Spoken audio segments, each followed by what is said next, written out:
Tim Haigh Reads Books. Presented by Tim Haigh. In this edition, Tim talks with Alwyn Turner about his book, Crisis, What Crisis? Britain in the 1970s. They discuss the politics, the cultural upheavals, the TV and the pop music of the 1970s, including the vexed question of whether Middle of the Road and Showaddywaddy were more important than Pink Floyd and Led Zeppelin. Hello, this is Tim Haigh Reads Books, and the book I'm reading today is Crisis, What Crisis?, which is subtitled Britain in the 1970s, and that's what it is. It's a social history of our great nation in that interesting transitional decade that I remember from when I was a boy, and which Alwyn Turner remembers, because he was presumably a boy then too, I think. Were you, Alwyn? Mm-hmm. I'm here in Alwyn's flat in beautiful downtown Kentish town. And we've been looking at... Well, I'd forgotten what a startlingly alien place the 70s were. If you were alive in the 70s, you thought of the war, the Second World War, as a different world. It was your dad's army and rationing and things like that. And I have a very strong feeling that from the perspective of 2008, the 1970s, it's even weirder than the war was to us. Is that the point? Is that what the book was about? I think it is very much. I mean, in the 70s, the Second World War was actually huge. And even those of us who had been born long, long after it, it was still an important part of your life. There was a continuity to society at that stage, which changed somewhere in the mid-80s. And a new Britain was born. And from this perspective, the 70s can look very, very weird indeed. It's completely... And it was an incredibly unhappy decade, wasn't it? I'm not sure about that. I think on the one hand, actually, there was a great deal of social content that has been lost, that did get lost in the birth of a new Britain. Really? There was a stronger sense of community and of society at the time. And although there were terrible things happening in terms of, particularly the industrial strife, and blackouts and shops and industry being on 3-day weeks and all the rest of it, I think there was a sense of, possibly left over from that spirit of the war, of people pulling together. And I don't think that exists so much anymore. And I think there was a level of acceptance of things and a fatalism about it. A fatalism in the sense that, OK, if the rubbish built up in the streets and if the lights went out, people accepted it. That was just the way it was. As you pointed out in the book, after the 3-day week, the birth rate went up enormously because there was nothing else to do. Yeah. The TV went off at what time was it? I forget what time. 10:30 at night. And well, staggered between 10:25 and 10:30 so that not everybody put their kettles on at the same time and blew the national grid, which would have caused even more problems. But there was that sense, I think, of, as I say, people pulling together, people having a shared experience. Everybody was affected equally by those blackouts. The fact that there were only 2.5 TV channels meant that everybody watched the same TV programmes. And they didn't go on all night anyway. No, indeed. We talk about TV going off at 10:30 as though it was an appalling thing. Actually, TV closed down at 11:30 anyway. The national anthem would come on at 11:30. We'd all stand up in our living rooms and go to bed dutifully, like we were supposed to do. There was certainly no all-night TV going on at that stage. But there was that shared culture that, as I say, I think has slipped away a bit. Not necessarily better or worse, I don't know. But it was something that everybody felt that they were in the same boat somehow. Well, in terms of things being shared, that's encapsulated in those 2.5 TV channels, isn't it? Now, everybody watches different things. We all Sky Plus everything, and we watch whatever we want, whenever we want to watch it. Back then, if you wanted to watch Doctor Who, you had to sit down at, 5:30 or something on a Saturday evening. And watch it then. Yeah. And everybody who was going to did, and there wasn't a lot else on. And you're never going to get back to the stage where you got 30 million people watching a Morecambe and Wise show simultaneously. No, because they're dead. Indeed. But even if they rescreened it, even if there were a new Morecambe and Wise, which seems actually probably unlikely anyway, because I think that's another thing that came out of that shared culture, was the fact that most of the TV was aimed at several generations. The whole point of Morecambe and Wise and Dad's Army, the reason they were so big and they're so well remembered and loved, is that they appealed to not only the kids who were watching it, but their parents and their grannies and everybody, because there was no alternative.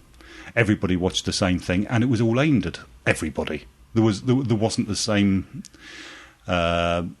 limitations that were placed on, particularly on something like comedy. A programme like The Office wouldn't have existed in the 70s.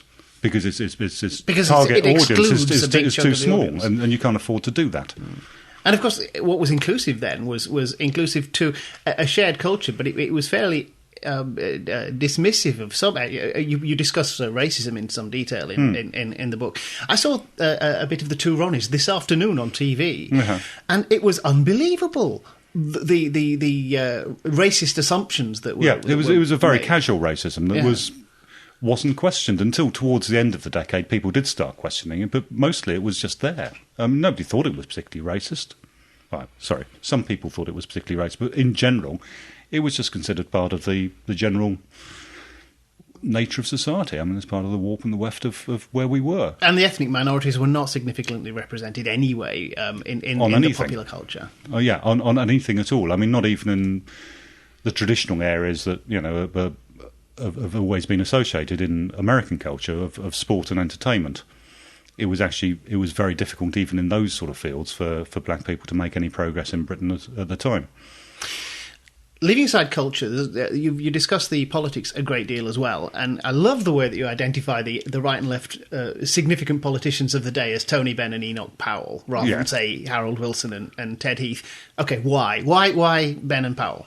Benn and Powell were the two that really reached beyond the normal limitations of politics. Enoch Powell particularly was huge. And although he's associated, particularly this year is the 40th anniversary of the Rivers of Blood speech in 1968, and he's identified with 1968 because of that one speech, his influence is just enormous right the way through the 70s and into the 80s. He was seen as being the person who spoke up for the ordinary folk. He was the prophet, wasn't he? He was the prophet in the wilderness who fought that kind of... He told the truth when other politicians were mealy-mouthed. And Benn evolved into that kind of position during the course of the decade. He became seen as the one person who stood for principle. And it was not a time when politics was particularly noted for principles. No, it wasn't. It was pre-Thatcher. What it was all about was managing Britain's decline as far as the top figures in the political parties were concerned. Powell and Benn were the ones who said it doesn't have to be about that. There's something big that we can aspire to. Well, you take us back to that point I was suggesting was the case earlier on, that it was an unhappy decade.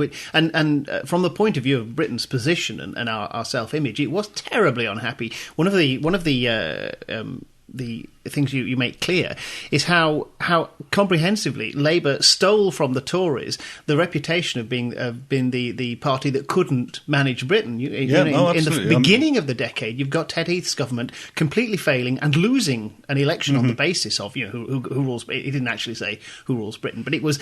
But that was how it was understood entirely. Yeah, it was these terrible strikes and this terrible unrest and this decline. But even the language became. I mean, the title of the book is "Crisis, What Crisis," which was famously 1979 headline in The Sun in relation to Jim Callaghan, and yes, he didn't say anything of the sort. He didn't even mention the word crisis. But the headline itself had been used back in 1973-74 to refer to Ted Heath. The expression "the winter of discontent" had been used in 1973-74 to describe Ted Heath.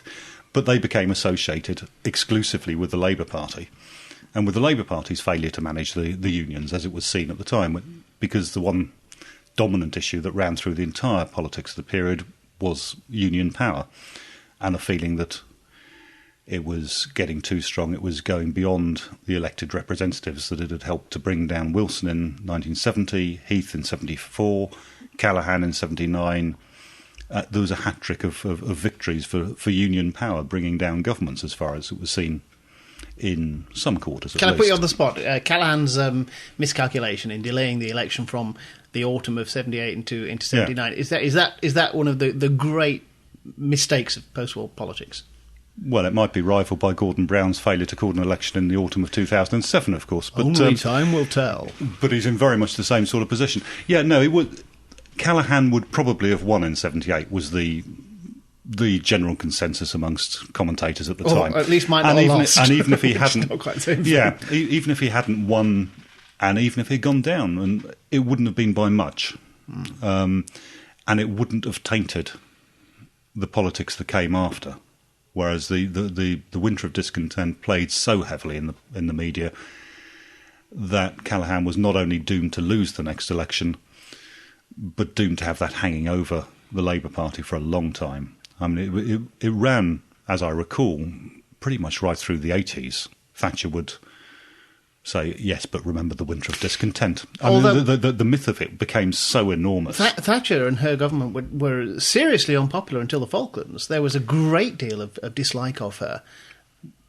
Well, for fairly sound reasons, I suspect. They came into power and immediately caused a massive recession, which is obviously after the period I'm covering, but will be turning up in my forthcoming book on the 80s. Somebody once said to me that the big liberalisation, the permissive society of Roy Jenkins, all that happened in the 60s, you know, the drug legislation and the homosexuality being legalised and abortion, all of those things. The one that didn't happen in the 60s, that happened in the 70s, was feminism, women's liberation. Do you accept that? And if so, why do you think that was? It certainly took until the 70s for the legislation to start coming through. Again, with Roy Jenkins, of course, who was then back in the Home Office. But then Roy Jenkins didn't initiate any of those. He responded to the pressures that were coming from outside. And feminism grew in the late 60s into the 70s and became this powerful force that could no longer be ignored. And I think he was responding to the pressures that were there. It takes quite a lot to force yourself onto the legislative agenda. And it wasn't until 74, 75 that really the pressure became irresistible. And we'll get there eventually. You know, we'll get equal pay for yeah, and there's it's a process that's going on. There is a time lag with these things anyway. I mean, although yes, homosexuality between men was legalised in the 60s as long as you were over 21 and there weren't more than two of you in the house. Yeah, it was in the house as well. It wasn't just in private. The door could be locked. Yeah, no, it had to be in private. Really bad if you lived in a block of flats. A very poor lookout indeed. But it did eventually come through stronger. You know, in the 90s, it took a generation for it to work its way through these things. Well, they do, of course. I mean, you make the same point about the Green Movement and environmentalism. I had completely forgotten that there was any element of that in the 1970s. And yet you identify the roots of it and the prophets telling us that what was going to happen and being right. Yeah, mostly. It was an early 70s movement. It produced famously The Good Life on television, which was responding to that kind of initiative. But it then faded by the end of the 70s because social conditions, were getting worse. Inflation was running rampant. Employment was growing. There were too many other issues that were going further up the agenda, and environmentalism faded away a bit. Which is actually you can see the same thing happening today. Other concerns squeezing it off the agenda. Yeah, it is still to some extent, and certainly was then, considered something of an indulgence. It's was seen as being something that we couldn't afford by the late 70s. There were too many more pressing issues, and even The Good Life stopped being quite as concerned about it and became more obsessed with the relationship between the goods and their next door neighbours in a traditional all long-running way. Series though turn into soap operas eventually, don't they? You have something like that with an issue, and the issue gets pushed to the back. With soap operas, you bring in bad characters, and if they stay, they get better. They get more attractive and nicer. Invariably. Absolutely. Well, no, occasional exceptions. Gripper Stebson and Grange Hill never became nice. They had to expel him. They had to expel him in the end. They had to throw him out because he was so nasty, and they couldn't see any way of reforming him. But yes, in general, you're pretty good on your 70s TV. Have you just spent years watching old videotapes, or were you sitting there through the entire decade watching television, taking notes? No, I wasn't. No. Most of it is from watching DVDs and videos since, I have to admit. Ah, you're not married, are you? Clearly. I want to take you to pop and pop music, because you discuss all aspects of popular culture. Of course you do. Pop being one of them. You're pretty dismissive of pop in the 70s. You were not impressed, I think, for a lot of it. Oh, I'm sorry if I gave that impression. It's my favourite period of pop music. Oh, right. Well, in Apart that case, from the 50s. I've misread you there. You obviously like Bowie, because you've given him... Yes. All the epigrams are Bowie. Yep. And I recognised them all, so I felt very pleased with myself.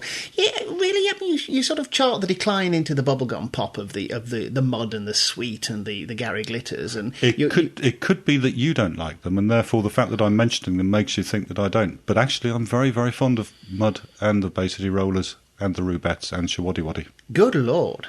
Oh, there's an admission. You heard it here first.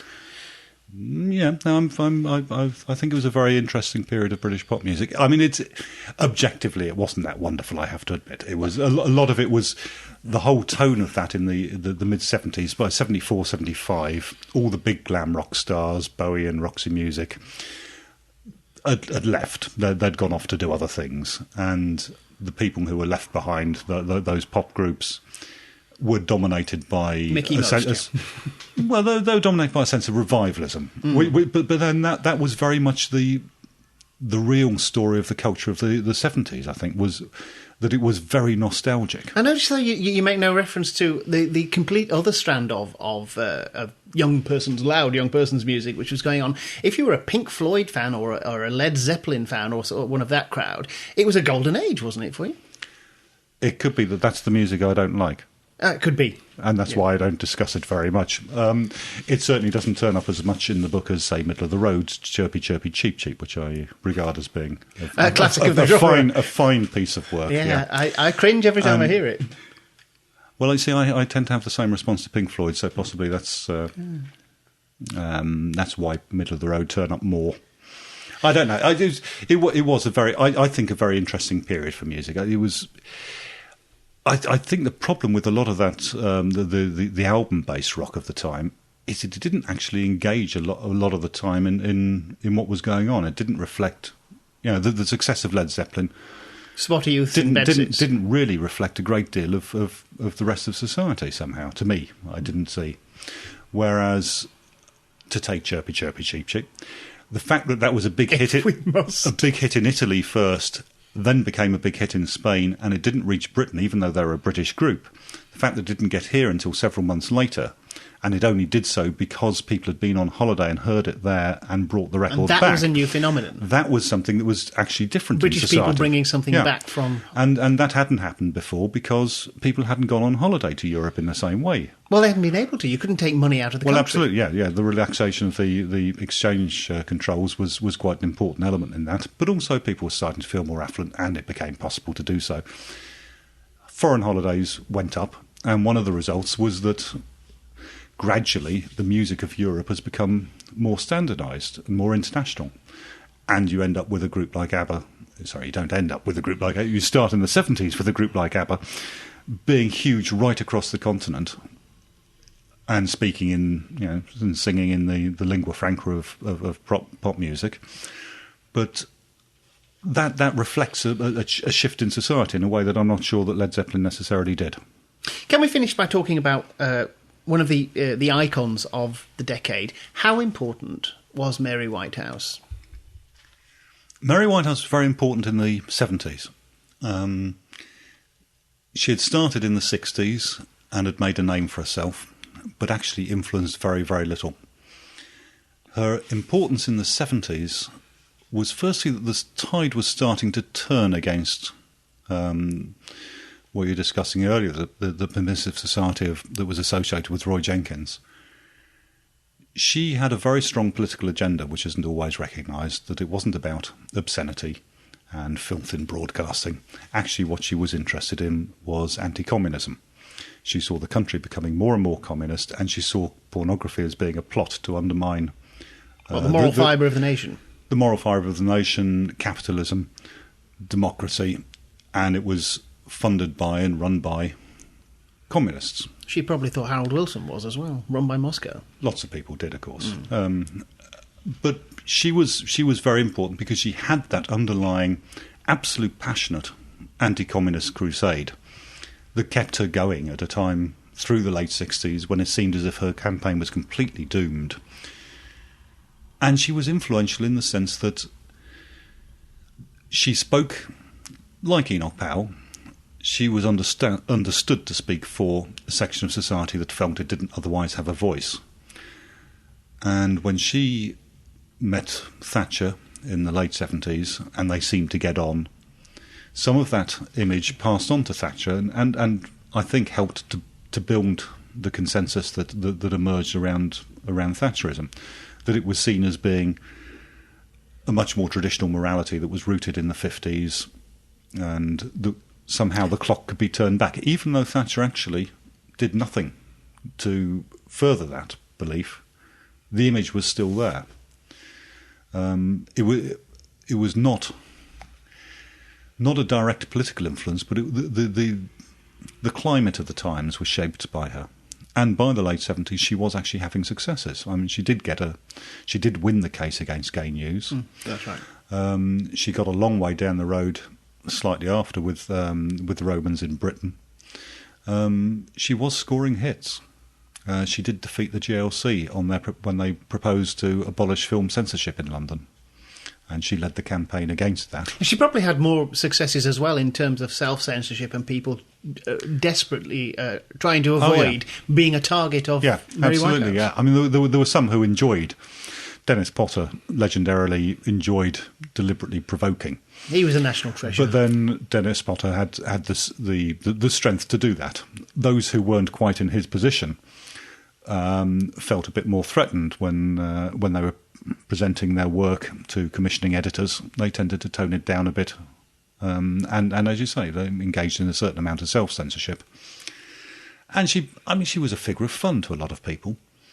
When she campaigned against My Ding-a-Ling being played, I mean, it wasn't because Chuck Berry shouldn't be doing such appalling music. It was because she thought it was obscene.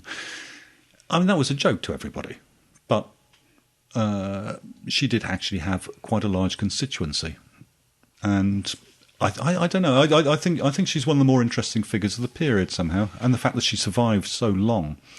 I mean, she survived long enough to see communism end in Eastern Europe, which presumably brought her great pleasure in her last years. She probably took credit for it. Indeed, yes. It was probably all her fault, really. Alwyn, thank you very much indeed. Crisis, What Crisis? Who's published it? Aurum Press. Very good. It's terrific. Thank you very much. Thanks. That was Tim Haigh Reads Books, presented by Tim Haigh. Tim Haigh Reads Books is a Green Shoot production. More details can be found at www.green-shoot.com, or Tim can be contacted via Green Shoot on 020-323-989-74, or email tim@green-shoot.com.